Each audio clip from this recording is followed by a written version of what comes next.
I was bored the other night and TNT'd a gigantic hole in the floor of my cave base.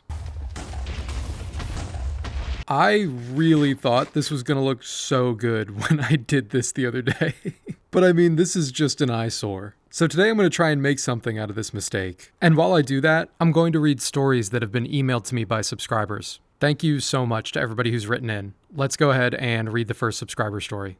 Am I wrong for potentially breaking up a marriage of a former close friend? I'll try to keep this short. It's a really long story. I'm a 20-year-old guy, and I had a female friend who's 23 years old that I met online. We talked nearly every day, and eventually got close. We grew romantic feelings for each other, and started dating online. Fast forward a few months, and the relationship fizzled out, even after we had met in person. I eventually found out due to her sister that she was married. I had no idea, and was completely devastated. She never mentioned that she was married or in any type of relationship at all, even though I never straight up asked her. I informed the sister that we had dated and that she had essentially cheated on her husband with me. I felt like I had betrayed her trust in telling her sister all of this, but I was also extremely emotional. I cut off all contact with the friend, the married one, and later on I received a message from her husband asking what had happened. I responded and told him everything that we did. I assume something happened with the marriage, however, I don't know what. I've not heard anything since, but I've recently felt extremely guilty that I'm in the wrong. I unknowingly was part of an affair that I never would have taken part in if I had known. Do you have any advice to get rid of any negative feelings or guilt about all of this? I appreciate the thoughtfulness that you're showing. It's clear that you're a caring person, but honestly, I think you're being too hard on yourself. Like, she's an adult who made a decision to enter into an online relationship with you while being married to another man. If she's experiencing blowback in her marriage because of this, it's just the consequences of her own actions. It's not your fault. And she withheld that information from you. Like you said, you wouldn't have done it if you had known she was married. So no, I don't think you need to feel guilty at all. You handled it the way that you thought was necessary once you had all the information. I think you had a completely valid response. Like, when the husband reached out to you, you did the right thing. It's not your job to lie for his wife. And I don't think the question of whether this was physical or emotional cheating matters in this context. I don't think it really matters in any context. Reaching out and getting romantic validation from someone who isn't your partner without your partner's permission is just wrong. And if she didn't have explicit permission from her husband, I'm sure she knew what she was doing was wrong. Give it some time and space. I hope you start to feel better about this. You were misled, so I don't think you have anything to feel guilty about here. I also just want to reiterate really quickly that I'm never going to have the best opinion on anything. I'm just a guy on the internet playing Minecraft, giving my opinion on these situations. If you disagree with me on any of these, that's totally fine. We're never going to agree on everything. But that was a wild one. Let's go ahead and read another story here. Okay, this next email is titled, "Am I the asshole for being upset that my boyfriend isn't invited to my aunt's wedding?" They write, "Okay, this story has a decent amount of backstory, so here we go. I'm a 20-year-old female, and I lived with my aunt when I was in high school. That's also a long story, but basically my mom couldn't afford to take care of me. My aunt, she's 31 and female, was nice enough to take me in, and we have been pretty close our whole lives. Anyway, when I was in high school, I dated a boy whose older brother was about the same age as my aunt. They ended up dating, but I broke up with the little brother shortly after I went to college that's really far away. About 3 months later, I start dating a boy from school. It goes really well, and we decided to move in together, we adopted a cat, and decided, after a year of dating, that he needed to meet my family. I was 19 then, and I told my mom that my boyfriend was coming home for Christmas. I didn't really think much of it since it seemed like the next natural step, and I was super excited to introduce him to my family. I assumed that I'd be staying with my aunt during Christmas, until my mom called me and told me that my aunt said that my boyfriend wasn't allowed to stay at her house. She said they were really worn out from work and that she didn't want a stranger staying with her. We ended up staying with my mom, who was also worn out from work, and lives in a small camper on someone else's property, and does not have the space for guests. We spent a few nights with her and then started couch surfing for the rest of the week because my mom and her boyfriend had work, and I felt bad for making them sleep on a little camper couch. I was super embarrassed by this. My friend's parents were more hospitable than my own family towards my boyfriend. Now my aunt is getting married at the end of this week, and I'm flying out for the wedding, and I'm a bridesmaid. My boyfriend is explicitly not invited. Here's the real kicker. One of the groomswomen is staying on my aunt's couch for the week of the wedding. A woman she barely knows is staying on her couch during one of the most stressful weeks of her life. But my boyfriend and I couldn't stay on her couch during Christmas? And it's not like an intimate wedding. Loads of extended family is coming, including spouses of people that my aunt barely knows. At this point, it feels targeted, and I'm just very frustrated because my boyfriend's family has been nothing but kind to me. They accepted me into the family with open arms. I went to his cousin's wedding, I went to his family's Thanksgiving. I'm an active member of his family, and my family specifically doesn't invite him to things or let him stay in their homes. I get that it's her wedding, and she should be able to invite who she wants, but I still feel hurt. Am I being an asshole? I'm really torn, because on the one hand, if I were you, I would absolutely be offended as well. like, like if I'm in the wedding party and I'm a family member, I would kind of be expecting to get a +1, especially if a bunch of other people are getting +1s. That does feel a little bit shady. But on the other hand, it's your aunt's wedding, and you're absolutely right. She should be able to invite whoever she wants. It's her day. And weddings are expensive. It could just be a matter of cost. I don't know, I wouldn't really feel comfortable bringing it up before the wedding and causing a scene. That just seems counterproductive. And your aunt is probably stressed as it is. It's also sort of the same thing with not letting you guys stay in her house for Christmas. It's her house, and she can choose whether or not she wants you both crashing on her couch. But I do agree with you, I would also feel slighted, especially if I had been living there for years. Maybe sometime after the wedding, you just need to have an honest conversation with your aunt and ask her what the deal is, and tell her that you feel like your boyfriend isn't being accepted into the family. So no, I definitely don't think that you're being an asshole or overreacting for feeling this way. I would feel the exact same way, and I would probably get petty about it, which I don't recommend. I would just wait until after the wedding and then have a conversation about it. Also, did you say that your aunt started dating your boyfriend's older brother?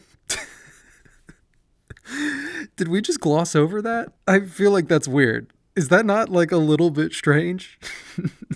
It's at least of note. Maybe I'm taking crazy pills, but that seems strange. Okay, let's move on. If it's not entirely evident at this point, I just have absolutely no plan for this build. I'm just sort of winging it, but I know that I want it to be a library. And I've always liked these natural designs that get left behind from TNT explosions. So I think I'm just going to follow the shapes that the TNT left behind and hope that it kind of looks good in the end. I don't know, we'll see. Alright, this subscriber wrote an email titled, "My mom is cheating on my dad." They write, "I'm a teenager, and I have known for so many years that my mom is cheating on my dad that I've now lost track. By now it must be at least 4 years. I'm lost. I don't know what to do. I love my mom to bits, but I hate what she's doing. In my eyes, I'm in a terrible situation because I can either confront my mom, make her stop and keep it between us to keep our family together, which then ruins my relationship with my mom, or I can tell my dad and then tear our family apart in my teenage years. I hate this situation because both options are awful. My dad should know about the lies she has been living, but I don't really think I have it in me. My dad's family live in another country, and my mom's family is bigger, and they all live here in my country. So most of my extended family who live close by are on my mom's side. My sister is older and has just moved into college. It obviously would be terrible for her to find out, but at least she's moving forward in life and an adult now, and wouldn't have to deal with our parents' situation as much. I'm not sure if I sound like an asshole for saying that, because obviously it would be terrible for her. I know that, but I feel it would be worse if she was younger, or even worse, a young child. I don't know what to do, and I've been stuck with knowing this for years and it eats at me. All of my close friends know, and they agree with me that I'm in a terrible situation. Please give me your thoughts on this." I just want to start by saying that this situation is awful, and you should definitely talk to a professional about it. You shouldn't have to feel like you're alone in working through your emotions on this or bearing this whole burden yourself. I'm an authority on absolutely nothing, so I don't think I'll say too much on this, but I think if I were in your position, I would start with telling your older sister about what's going on. That way, at least you have somebody that you trust in the family to talk to about this, and maybe you can make a plan on how to handle it. But I think whatever you decide to do with this information will be the right decision. It's important to realize that none of this is on you or your fault. Any struggles your parents have from the truth coming out is not because you told them or shared the truth, it's because they were having issues in the first place. Sorry, that's all I'm going to say. Definitely talk to a mental health professional because that's a traumatic thing to go through, and they'll have better things to say than a YouTuber will ever give you. Alright, here's the next subscriber. They write, "I need some insight, or maybe just a comment on a situation about someone I met very recently. I'm a guy in secondary high school, living pretty well with good prospects for my future. This story starts about a year ago when my father advised me to maybe move to the other side of the country to study. The town I was going to move to was his old hometown. He grew up with friends that I know still live there and my grandparents. By that time I lived on the outer parts of a big city and was a little bit anxious about having to commute around 3.5 hours each day to senior high school. Being closer to my godfather, cousins, grandparents, especially when my grandmother of 80 years isn't in her greatest form, convinced me to move there. The housing and essential governmental paperwork was ready for the spring of this year, and I got accepted to the best senior high school in the area. Everything was so perfect until 3 days ago. My friend Rihanna asked if I wanted to go head to the city for some lunch and shopping. Being her friend and about to be moving in a week, I said yeah. When I got there, I met up with Rihanna and 2 of our mutual friends. We ate lunch, did some shopping, and had a bunch of fun.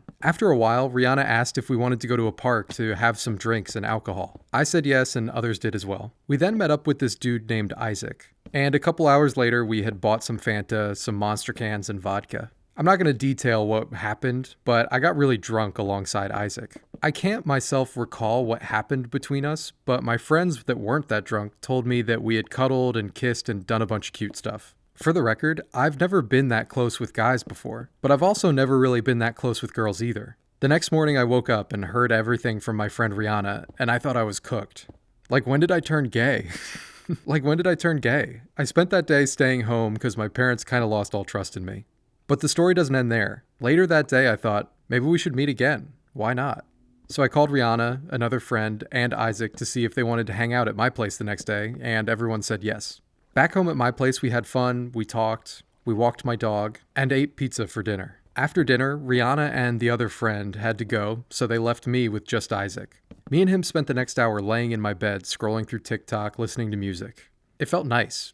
Too nice. I actually asked Isaac a couple times if I'm gay for everything we did those days, and he just dismissed it. He is gay and has known this about himself for a while. We ended up staying at my place doing all the above until it became dark. I followed him to the bus station as he left. He was pretty sad that I was going to be moving to the other side of the country. It would be a 5 or 6 hour train ride away. And he was exclaiming multiple times that he was going to miss me a lot. Now I'm writing this email, packing up my room into boxes because I'm leaving tomorrow. But I can't shake this feeling of sadness that I won't be able to be close to him again for another month or 2. Just before the school year ended, I kind of broke up with my friend group because one of them was being a huge dick and constantly harassing me. So during the summer, I had this growing feeling of a need to be close to someone. Now that I can't be with him, I feel super sad and hopeless, to the point that I'm starting to regret my life about moving and perhaps losing him. My question was like, maybe am I gay for all that's happened? In my life, I haven't really had a chance to explore my sexuality, and the fact that I feel this way makes me both uncomfortable and frustrated. Why do I have to feel this way now that I'm moving? I really had to pour this out because I want to move on, but I still can't really picture my life without him. I don't think it's worth changing your life plans over someone you literally just met. Like, sometimes you meet someone fantastic, but the timing just isn't right. It sucks, but it happens. But I think it's amazing that you found someone that you really enjoy spending time with, and you're both clearly into each other. You should absolutely keep in close contact while you're apart, and spend time together whenever you're back in the same place. Especially if you're going to be moving to an entirely new city, it'll be nice to have someone to talk to from back home. And who knows, if you keep up with each other, maybe in the future it can develop into something if you're ever living in the same city again. Or if you're really serious about it, there's always the option of doing a long-distance relationship. It's not for me to tell you what your sexuality is. That's for you to explore. People keep emailing me asking me if they're gay. And it's a lot of emails. I'm not like the gay decider. But I think this experience has given you a lot of clarity into yourself and who you like. I mean, you like this guy, maybe you just need to take it one person at a time. Also, not to sound super old, but as someone who's done my fair share of waking up after a night of drinking and not remembering anything or what happened, just be careful, okay? I'm so glad that it worked out and you found someone you like and you had a great time. But this is a very different situation if you got too drunk and didn't want any of this to happen. So just be careful, all right? Super well written email, man. Moving new places is always scary. You're gonna do great. Let's read another email here. Before I forget to mention it, if you have a story that you want me to read in a video, you can send it to the email in the video description, or maybe I just put it on screen. It's somewhere. The stories have been incredibly well written. It's very hard to choose which ones to read. I wish I could include them all. Hey, I'm editing right now, and I'm just dropping in to tell you that this next story deals with some stalkery type stuff. So if that kind of thing bothers you, you've been warned. You can go ahead and skip to the next story. All right, this next email is titled, I transferred schools to get away from my stalker ex, but he found me. This subscriber writes, I'm a 17-year-old female, and I began dating a boy in my class, 17, male, during our junior year of high school. He was my first boyfriend, and I was his first girlfriend. We were both very new to the whole experience, and I was excited to be in a relationship, at least for the first few months. He was extremely loving and affectionate, but it quickly became a situation where I felt overwhelmed. We would spend 8 hours a day together at school, and he would demand that I either text him, spend time with him outside of school, or be on FaceTime with him until I would go to bed. He was also slightly controlling. He would ask me about my friends and what I did in my free time. He would also question what posts I liked on my social media accounts. He was not aggressive about these things at all. He would simply be very persistent and almost pout until I answered. I didn't question this behavior, but I slowly became more and more uncomfortable, and the relationship began to feel like a chore to me. I quickly decided that we needed to take a break.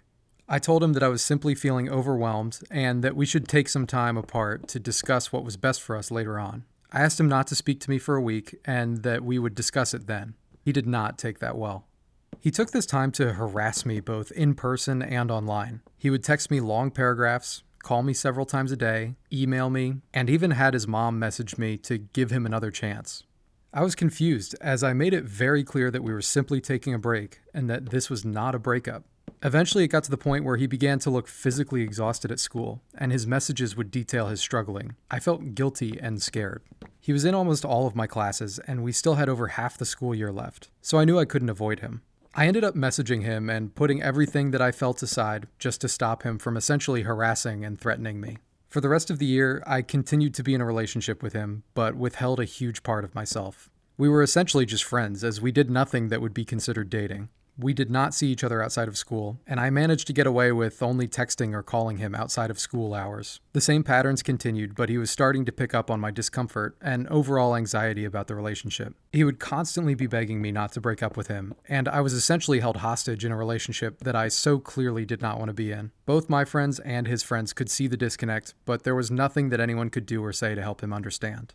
At the start of our senior year of high school, I begged my parents to let me change schools as I saw it as my only way out. After begging hard, my parents let me transfer schools and move in with my adult sister, who lived a few states away. So I broke up with my boyfriend, packed my bags, and started at my new school. I blocked my ex on every social media app that I had, blocked his email and his phone number. For a few weeks, he tried to contact me through all my friends and even made new phone numbers to reach me. By Christmas, it had become quiet, and I assumed that he had finally moved on. I felt free for the first time in a year.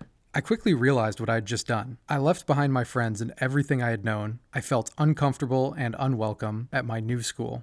Kids are mean, and it was close to impossible to make new friends in my senior year. Everyone already had their friends and had no interest in making new ones. I began to feel really homesick and straight up lonely. I stayed in contact with my friends from home through social media and would message them daily. I'd always been an active person on social media, and I would often make friends online. I began messaging a girl that was my age online and quickly developed a friendship with this person that I had never actually met. She was nice and confided in me about problems that she had with a boyfriend of hers. I found her to be really funny, and we had a lot of similar interests. She was really active and would often post stories and photos of herself. She claimed to live a few states over, and we often made soft plans to meet one day. I trusted this girl and began to open up to her. I told her about my experiences with my ex and went into full detail about how I felt about my relationship. I also told her about other boys that I had crushes on and how I had picked the wrong one.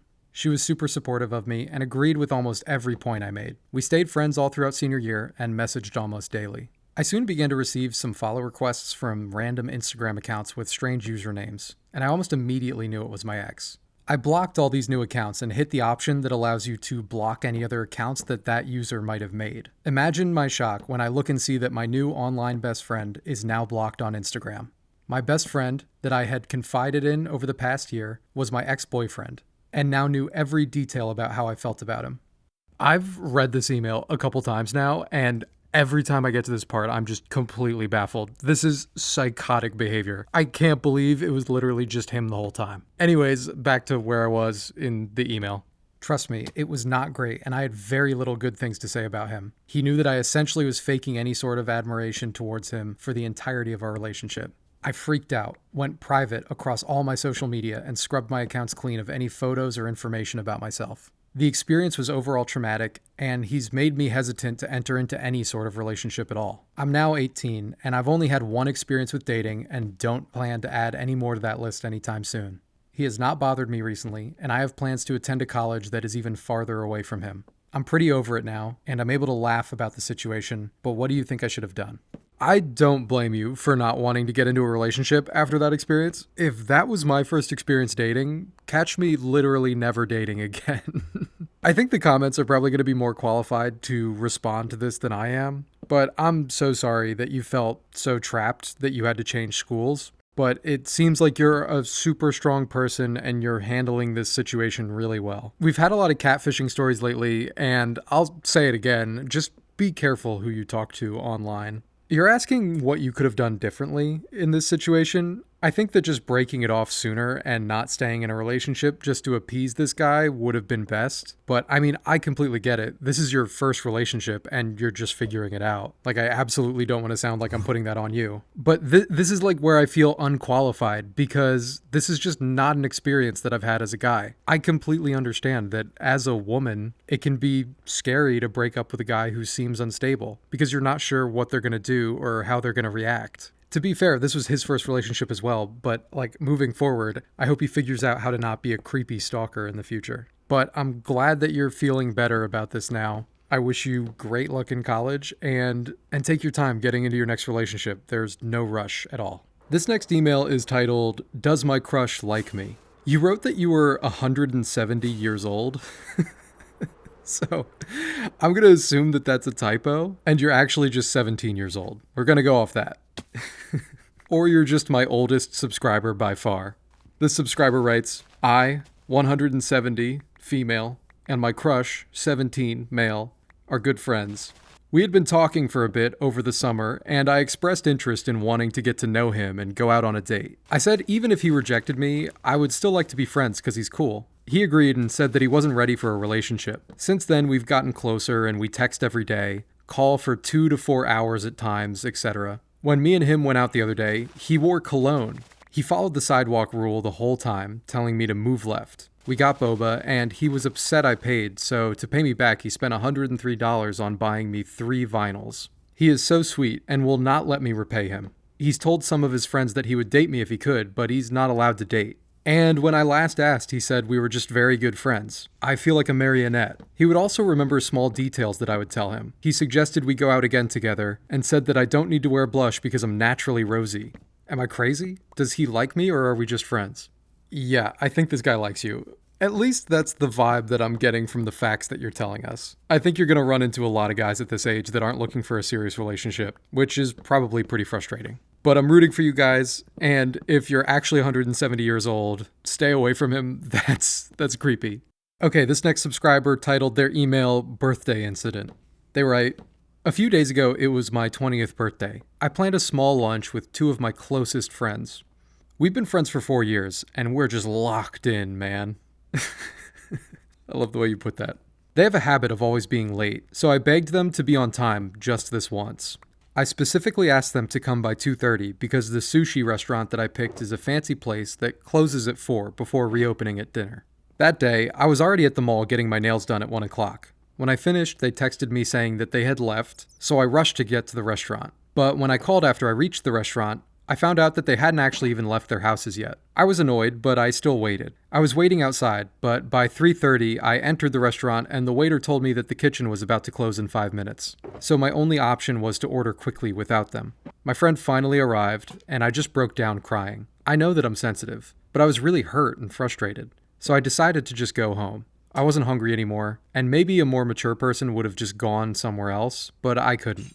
Both friends came home with me. They gave me a short apology and suggested other places, but I wasn't in the mood to eat. Yes, I should have spoken to them properly when they apologized, but after 5 minutes of barely trying, they went into my room to, quote, give me space. That upset me more because I felt abandoned. Later that evening, I had more friends coming over, so I distracted myself by decorating. My 2 close friends were there, but they didn't really talk to me. The next day, I explained why I was hurt, and said that I wished they had made more of an effort to make it up to me. Instead of resolving things, they sent me long, passive-aggressive paragraphs about how my personality is too sensitive, and that it's immature and makes it seem like I think the world revolves around me. They even called me rude for ignoring them as house guests, but to me they're like family, and what house guest would go into my room unannounced? They also said that I dragged it out for too long, that I was being irrational, and that I could have just gone to another place with them. I never expected them to suck up to me. I just wanted some comfort and for them to sit with me, not leave me alone. Now I feel like they've secretly resented me for a while and used this situation to unload everything, since they brought up a lot of other issues they have with my personality. It hurts because I always speak about them to others with love and respect, and the idea that they've been criticizing me for a while behind my back really hurts. If they had issues, they could have just told me before. Why use this disagreement to dump it all on me? So now I don't know what to do. Am I immature and sensitive for being so hurt? Should I continue being their friend, or is it better to just walk away? You're absolutely not immature for being hurt. Being over an hour late to a friend's birthday lunch is really disrespectful, and you're completely valid to be upset. That being said, I'm definitely a friend that is chronically late, so I may have to recuse myself on this opinion. But I'm never that late. Like, that's kind of ridiculous, especially when they lied and said that they had left when they hadn't. Being late a few times is fine, but, and I'm exposing myself a little bit here, if it's a habit, it's selfish. It just shows that you don't really respect other people's time. And your email is definitely making me reflect on that. Damn. Also, I know that feeling of people talking behind your back. It really sucks, and I'm sorry that you feel like they've betrayed your trust. You should probably move forward in your friendship with them, understanding that they aren't giving you the same respect that you give them. You might want to put emphasis on other relationships in your life where people are showing you the same respect that you show them. Here's my building tip for if you're hating how your build is going and you're worried your subscribers are going to find out you're a fraudulent builder. Just make your build overgrown and it automatically looks a little bit better. Like, see, I was getting worried that I was going to have to scrap this video, but now that's looking a little bit better. I'm not worried about it. I'm clearly not worried about it. You're worried about it. Okay, this next subscriber writes, I'm an 18-year-old male and I'm about to go to university and I've never kissed a girl or had any kind of romantic relationship. About 90% of my guy friends have all had relationships or at least kissed a girl before, so I feel like I'm missing out slightly, I guess. I've had opportunities to kiss a girl, or at least try to kiss a girl, at parties, festivals, but I've backed away due to a mixture of a lack of confidence and I'm not sure if it's what I want in the long term. I think I may have an image or plan of love in my head that I'll marry my first kiss, like my granddad, who I look up to lots and passed away a couple years ago. And I have this image that the first girl I like, I will fall in love with and happily ever after, etc. I believe this view has come from what I've been exposed to throughout my life regarding films and some family being religious. Recently, when I've been talking to my friends about why I haven't had a romantic connection with girls before, I just say that I'm waiting for university before getting a girlfriend, as if it's that easy. I've always had this belief to kiss to date and to date to marry, and I don't want to have my first kiss being with someone that I'll never meet again, or have an actual connection that doesn't progress further than just a one-night fling. However, in the last 3 months, I've been questioning my beliefs and fear that this may be due to my desire for a relationship. Since being about 14, I've had this loneliness even while having such a loving family and friends, but I lack a romantic connection that I see so many of my friends experiencing. This feeling comes and goes every so often, but it doesn't fully ever go away. So in conclusion, I feel that I may have developed a fear to be vulnerable or to offer something that should feel so special. First kiss, relationship. I would like to know if this is something that others can relate to and how other people have come across their first romantic relationship. I don't know what I'm looking for from this message other than just telling someone, as I haven't had the opportunity to tell anyone else or haven't given myself time to properly think about it. I'd love to hear your thoughts about why I'm thinking this way, or if you have any advice on how I should address this fear to love or be loved.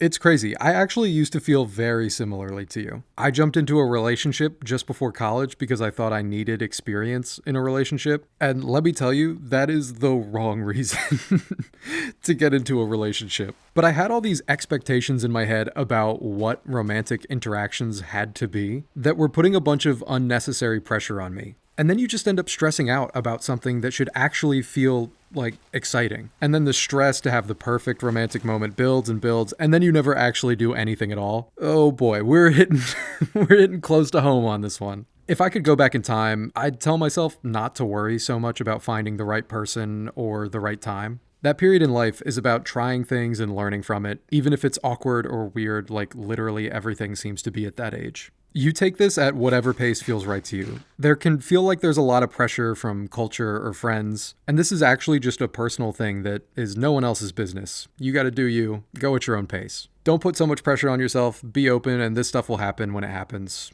Let's go ahead and read another one. Okay, this one is titled, My Best Friend Ghosted Me. So I'm a girl, and at the time I was at my old school, and I got mentally sick from the workload and had to take a break from it. School, my phone, everything just went silent.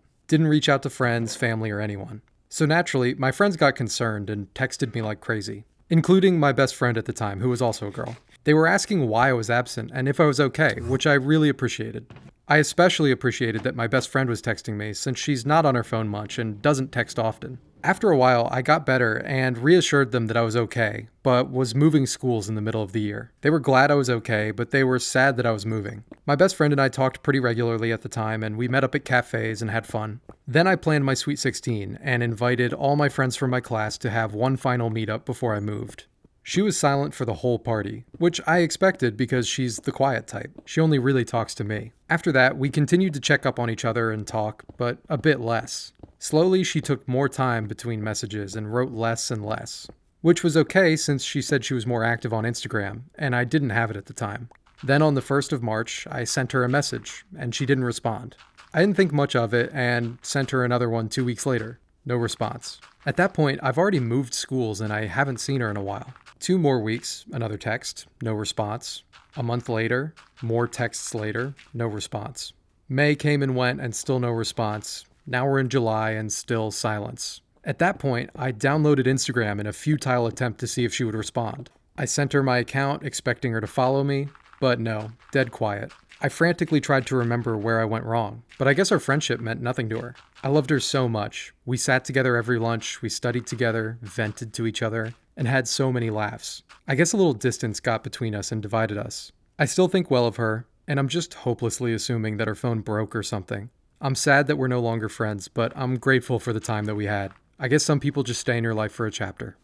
I get emails similar to this one kind of a lot, and frankly, I relate to it. In high school, I had a friend that I hung out with every day. We had all of our classes together and we talked all the time. And then when we graduated, it was radio silence. I never heard from them again. It really sucks, but when you're that age, people are still figuring out how to hold relationships with people, whether it's friends or significant others. And it's not necessarily indicative of anything you did at all. It's just distance is hard. Some people aren't great at communicating when somebody isn't right in front of them. It's certainly something that I had to learn over a long period of time.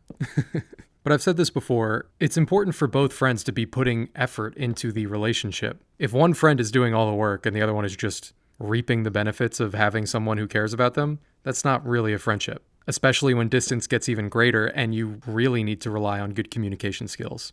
I've seen a few comments asking what this giant, ugly cobblestone cube is in the middle of my base. Really early on, I had this idea to build like a base out of fractals, and so I was just testing to see how it would look. But it's one of the first things that I built in the world, and I don't know, like I kind of can't bring myself to tear it down now. It's ugly, but it's an institution. I don't know, I think I just want this base to feel like the inside of my head. Like just like a lot of nonsense going on all over the place, and no real consistent structure or theme. Anyways, I'll stop rambling. Let's read another email here. How do I tell my parents that I can't continue in our religion? I've been raised Mormon my entire life. Extremely Mormon. Go to church every Sunday, go to the Wednesday youth activities, visit our temples, the whole 9 yards. The problem is, I don't know if I even believe any of it. I'm 18 and fresh out of high school, and in our church that means you can go on a mission. I live in Utah though, so socially that means I have to go on a mission. Side note, I'm diagnosed with ADHD and we're also looking into an autism diagnosis. All that to say, I can't sacrifice 2 years of my life doing nothing but walking around somewhere I've never been, talking to people I've never met about something I don't even know if I believe in. And if I do abandon everything, I don't know what my mom would do. She would be both furious and mortified if she knew all the updates she's given to family and friends about the mission registration were for nothing. My sister left the church too, and that wasn't taken very well initially, but that was years ago and my mom still loves her. And in addition to this, I have plenty of hobbies and passions that would have me ridiculed if anyone in my family found out. I've thought about just running away and moving out as fast as possible, but that's more of a last-ditch effort. What am I supposed to do? I picked this email because I thought somebody in the comments might resonate with this. I don't really know much about the Mormon Church, but I think there are plenty of resources online about leaving the church. I definitely agree that you probably shouldn't be a part of something that you don't truly believe in. And I mean, you're 18 now. You're a full adult and you can make your own decisions about what you do with your life, especially when it involves what you believe in. It sounds like it went all right for your sister, though. I would talk to her about what she did when she left. Apparently talking to sisters is a theme for this video. But I would start there, see how she handled the conversation with your parents, and then read some comments. Maybe somebody down there has some similar experiences. The easy way out might be going on the mission trip and then slowly phasing out of your faith over time, but it sounds like you want out of it now, so you might have to have that tough conversation with your parents. I know that's kind of brief, but I don't like to say too much if I don't know what I'm talking about. Okay, let's read another one. This subscriber writes, so for a little under a year now, I, 17 male, have been in a band with my friends from my high school. After some discussion, we're considering kicking out a member of the band. When the band came together, me and a friend from my high school's marching band connected over our taste in music. We have broadly similar tastes, but our individual preferences are different enough that we're able to show each other new things often. We decided to get together and make the kind of music that we listen to, and we continued like that for a while. They like to play the drums, I like to play guitar and sing, and we realized pretty quick that we'd need a bass player to actually fill out the band's sound. Finding a bass player who was both a good enough player to be in the band to begin with, but one who wasn't taken was actually pretty hard. But after a couple months, we recruited a mutual friend who we knew from marching band as well. At first, everything was great. He's no virtuoso, but he's a solid player. Plus, he's pretty funny and a good hang. For at least the first couple months or so of being in the band, he was present and actively contributing to the songwriting and showing up for rehearsals. After those first few months, though, he's just gotten more and more difficult to work with. Getting him to show up for rehearsal is a fight, and even when he's at a rehearsal, he just wants to hang out and doesn't really want to actually play the music. What winds up happening with him is we'll maybe play for 30 minutes max, and then we'll take a break to work on some lyrics, and he'll just get distracted that he gets out of the mood to play, and we wind up getting totally sidetracked. Our drummer and I have been upfront with him about wanting to take the band in a more professional direction. So becoming a touring band, releasing music semi-consistently. The thing is though, with how disinterested he seems to be in putting in any work to be a part of the band, our dream of being professionals is not happening anytime soon. On the one hand, I get that it's hard to balance work, life, and being in a band. Like, to his credit, he does a lot. He holds down a job, obviously we all have school, and he has a girlfriend, plus he's in the band. However, our drummer and I have the same commitments and we still have time to dedicate to writing and consistently rehearsing. If we were to kick him out, it wouldn't be the end of the world necessarily. I can play bass just fine, and I could pull double shifts on recordings. But we can't play any shows without a bassist. And kicking him out would likely set us back a ways because we'd need to replace him before we actually really move forward. My question is letting him go and continuing with a more dedicated band member the move, or should we just tough it out for the time being until a better opportunity presents itself? I'm so bad with confrontation that I would probably just leave him in the band. I would be really bad at having these conversations with the bassist. So I think it's really great that you're having open discussions with the band and being forthcoming about your intentions for the band with him. I've never been in a band before, so I don't know how hard it is to find different players. It sounds like it's probably pretty difficult to find someone willing to play bass. So I would say maybe give him one more chance, like have another conversation and just really make it clear that if he doesn't show up and take the band seriously, that maybe you're thinking about going another direction and finding another bass player. But yeah, if after another conversation or two, the behavior still continues, then kick him to the curb, find somebody that is going to take your dream as seriously as you guys do. I'm glad you guys are making music though. If you ever end up releasing anything, shoot me a follow-up email. I'd love to hear it. Let's read another story here. Okay, this one is titled, My Boyfriend's Mom Literally Hates Me. For a little bit of context, my boyfriend, 20, and I, female 19, started dating in our senior year of high school. We're now entering our sophomore year in college, and we have a mid-distance relationship. He's about an hour and 30 minutes away. Neither of us own a car, so it's a bit hard to see each other often.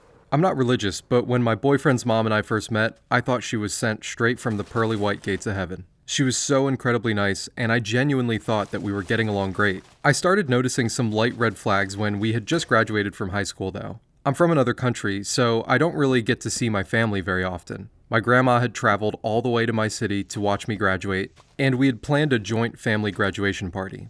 His mom had gone completely out of her way to make sure that my family was at the furthest table from the rest of the party.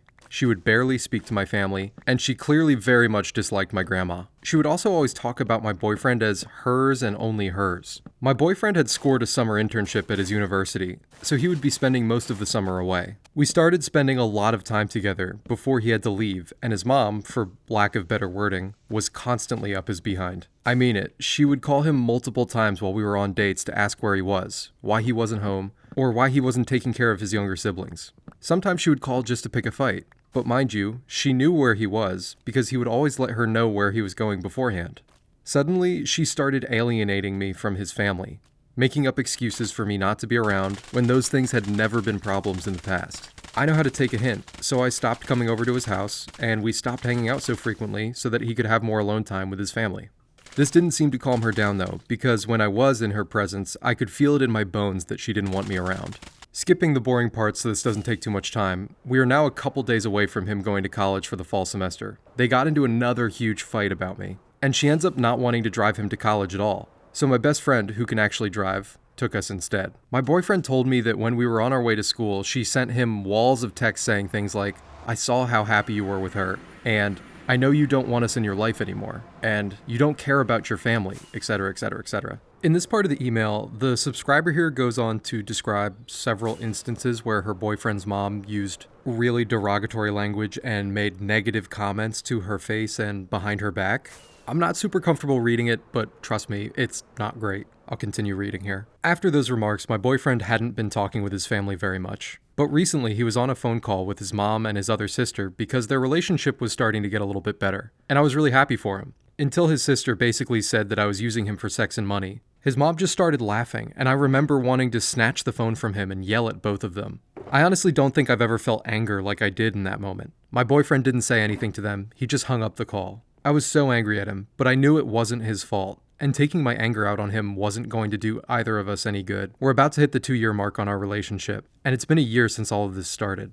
I don't know what to do. I can't just expect him to cut off his entire family because of comments that they've made about me. And I don't want him to lose family over a stupid argument that should have honestly been resolved by now. But I'm so tired of having everything blamed on me like I'm the evil witch who's brainwashing him into distancing himself from his family. This isn't even all of it. I just don't really know how to navigate through all this. I'm sick and tired of the constant slut-shaming and not being able to stand up for myself for not wanting to cause even more drama. I love my boyfriend so much, and I know how he cares for his family. I don't want to take that away from him. His mom has tried to make him choose between us since the dawn of freaking time, and that's the one thing I want to avoid. Sorry this was long, but I need third-party opinions that aren't biased. This situation really sucks. I think she's probably just upset that he's moving on to another stage of life where he doesn't need to depend on her anymore, and I'm sorry that she's taking those emotions out on you. But the things that she's saying to your face and behind your back are unacceptable. And you need to make sure that your boyfriend knows that. And I know he already does, but unfortunately, I think a lot of the responsibility for fixing this situation is going to fall on your boyfriend. He's going to have to be really serious about speaking with his mother and being very clear that he loves you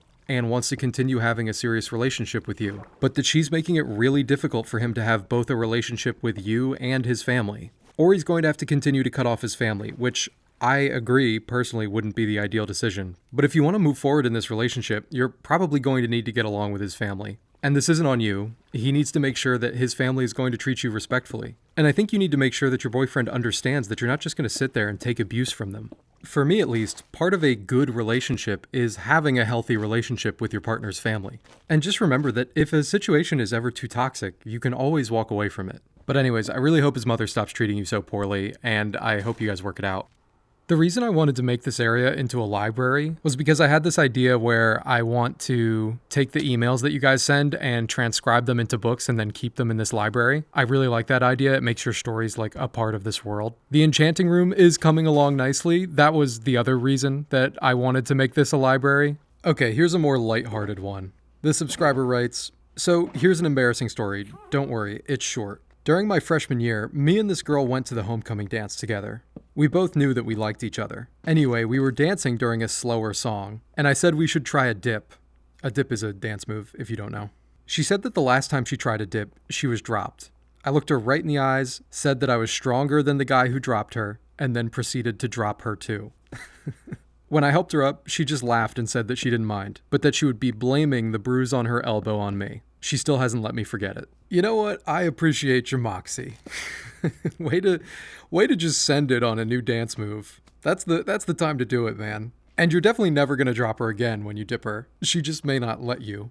I'm glad you guys are laughing about it though. And it's definitely not nearly as embarrassing as my high school dance experience. When I was a junior in high school, I asked a girl to the winter formal dance in front of her boyfriend that I did not know she had. Literally the single most mortifying experience of my high school career. So just rest assured that your embarrassing moment is not as embarrassing as mine.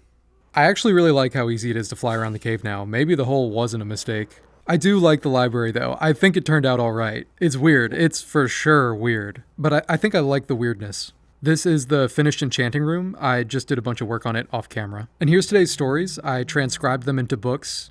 Books are like weirdly annoying to make in Minecraft. And it took kind of a while to copy paste these line by line. But these are the first of many stories being put into the new library. Anyways, that's all the subscriber stories in Minecraft I have for you today. Thank you again everyone writing in, and thank you to everyone watching. And I'm trying to be better about my long-winded outros, so I'll just ask you to please subscribe.